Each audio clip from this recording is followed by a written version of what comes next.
Hello friends, welcome back once again on my YouTube channel. मैं सलोनी फिर से आपका स्वागत कर रही हूँ मेरे एक नए यूट्यूब चैनल में। तो स्टूडेंट्स, आज हम लोग सेम वही चैप्टर पढ़ रहे हैं सॉइल के बारे में, जो क्लास 7 का चैप्टर है। तो आज हम लोग पढ़ेंगे सॉइल प्रोफाइल के बारे में। तो आज हमारी टॉपिक क्या होगी? Soil profile. तो पढ़ाई को स्टार्ट करने से पहले एक छोटी सी रिक्वेस्ट है, जिन्होंने मेरे चैनल को सब्सक्राइब नहीं किया वो प्लीज़ फटाफट सब्सक्राइब कीजिए, ज़्यादा से ज़्यादा लाइक कीजिए, शेयर कीजिए और खूब मन लगा के पढ़िए। तो चलिए पढ़ाई को स्टार्ट करते हैं। तो आज जो हमारा टॉपिक है student, soil profile. Soil profile कहने का मतलब कि प्रोफाइल जो होता है, एक स्टूडेंट का भी प्रोफाइल होता है, एक टीचर का भी प्रोफाइल होता है। तो अगर आपसे कोई पूछे कि आपका प्रोफाइल क्या है, तो आप सबसे पहले अपना नाम बताओगे, ठीक है ना। तो इसमें हम लोग पढ़ेंगे सॉइल के प्रोफाइल के बारे में, ठीक है ना।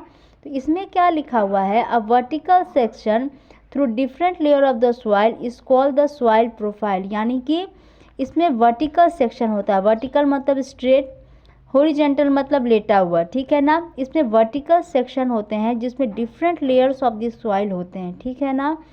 और हर लेयर को हॉरिजन्स कहते हैं, ठीक है ना। इसी को कहते हैं सॉइल प्रोफाइल। यानी कि यहाँ पर आपको वर्टिकल सेक्शन मिलेंगे जिसमें हर लेयर होंगे सॉइल के, और हर लेयर को हॉरिजन के नाम से डिनोट करते हैं, ठीक है ना। हर लेयर का एक अपना ही डिफरेंट टेक्सचर होता है, यानी हर लेयर दूसरे लेयर के मुकाबले बिल्कुल डिफरेंट होगा। तो किस मैटर में डिफरेंट होगा? यानी कि किसी लेयर का आपका टेक्सचर अलग होगा, केमिकल कंपोजिशन अलग होंगे सॉइल्स के, सॉइल की डेप्थ अलग होगी, उनकी सॉइल की कलर्स अलग अलग होंगे, ठीक है ना।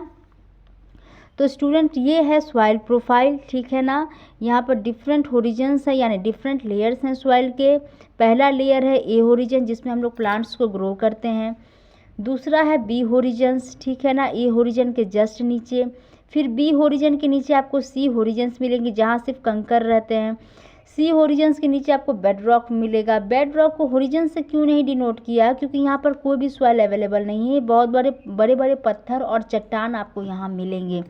तो चलिए थोड़ा सा पढ़ाई को आगे बढ़ाते हैं और ए होरिजन के बारे में समझते हैं कि आखिर ए होरिजन में कैसी मिट्टी पाई जाती है।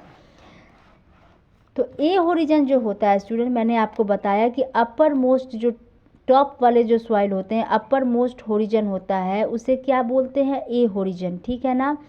उसकी जो मिट्टी होती है डार्क इन कलर होती है और rich in humus and minerals. Rich in humus and minerals होता है। क्यों रिच इन ह्यूमस क्यों होता है? क्योंकि जो टॉप मोस्ट लेयर होता है वहीं पर आपके सूखी पत्तियाँ, मरे हुए जानवर रहते हैं, जो सॉइल में जो माइक्रो ऑर्गेनिजम्स प्रेजेंट होते हैं वो उनको डिकम्पोज कर देते हैं, जिससे कि सॉइल की जो क्वालिटी होती है बहुत सॉफ्ट हो जाती है और फर्टाइल हो जाती है।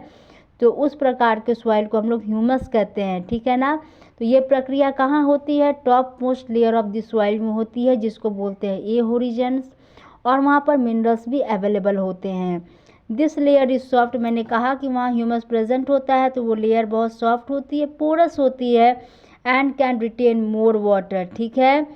और ये क्या करती है? Provide nutrients to the growing plant, ठीक है।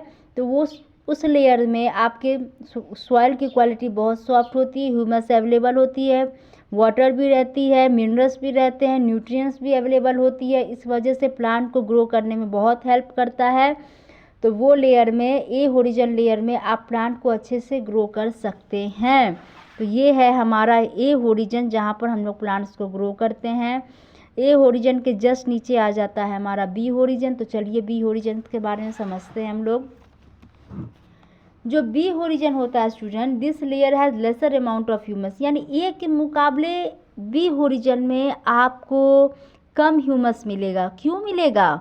क्योंकि जो टॉप मोस्ट लेयर था ए होरिजन, वहीं पर ह्यूमस की प्रक्रिया हो रही थी, वहीं पर सूखी पत्तियां गिरती थी, वहीं पर डेड एनिमल्स रहते थे, जिसके वजह से क्या होता था? सॉइल के अंदर जो माइक्रो ऑर्गेनिज्म होते थे वो डिकम्पोजिशन का प्रोसेस करते थे, जिसके वजह से सॉइल बहुत सॉफ्ट और फर्टाइल हो जाती थी। इसीलिए हम लोग कहते थे वहाँ पर ह्यूमस अवेलेबल है सॉइल में, यानी सॉइल जो है बहुत ह्यूमस हो जाती थी वहाँ पे, ठीक है ना। तो जाहिर सी बात है कि अगर ह्यूमस की प्रक्रिया ए होरिजन में हो रही है तो ए होरिजन में ह्यूमस आपको ज़्यादा अवेलेबल मिलेगा बी के मुकाबले। तो ये जो हमारा ए होरिजन है, इसके मुकाबले बी होरिजन में ज़्यादा ह्यूमस आपको मिलेगा, सॉइल ह्यूमस रहता है वहाँ पे। बट मोर मिनरल्स, यानी कि यहाँ पर आपको ह्यूमस कम मिलेगा, ठीक है ना। बी होरिजन में ह्यूमस कम रहेगा, मिनरल्स ज़्यादा रहेंगे। और वहाँ की जो मिट्टी होगी बहुत हार्ड रहेगी। क्यों हार्ड रहेगी? ह्यूमस कम है तो हार्ड रहेगी, सॉफ्ट रहने की कोई बात नहीं है, मोर कॉम्पैक्ट रहती है। अब हम बात करते हैं सी होरिजन के बारे में। जो सी होरिजन होता है, बी के जस्ट नीचे आपको सी होरिजन मिलेगा, made up of small lumps of rocks with cracks and crevices. मैंने आपको बताया कि बी के जस्ट नीचे आपको सी होरिजन मिलेगा, जहाँ ढेर सारे आपको कंकड़ पत्थर छोटे छोटे मिलेंगे।